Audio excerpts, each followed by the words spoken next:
नमस्कार मित्रांनो, तुम्ही पाहत आहात चाट मसाला।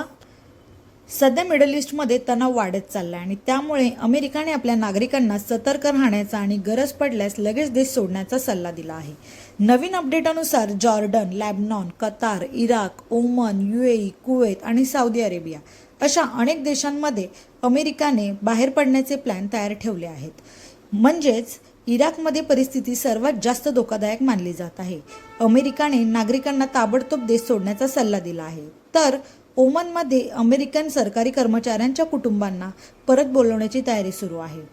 जॉर्डनला एक महत्त्वाचा ट्रान्झिट पॉईंट मानला जात आहे, जिथून फ्लाईट, रोड आणि सी अशा तिन्ही मार्गांनी बाहेर पडण्याचे पर्याय ठेवले गेले आहेत। UAE, कुवेत आणि सौदी अरेबिया या देशांमध्ये अजून फ्लाईट सुरू असल्या तरी अमेरिकेने नागरिकांना सावध राहण्याचा आणि परिस्थिती बदलल्यास लगेच बाहेर पडण्याची तयारी ठेवायला सांगितले आहे।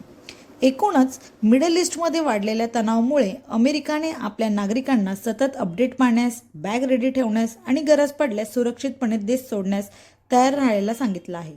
तर मित्रांनो, परिस्थिती कशी बदलते ते पाहायचं महत्त्वाचं आहे। अशाच ताज्या आणि सोप्या बातम्यांसाठी चाट मसाल्याला नक्की फॉलो करा। थँक्यू।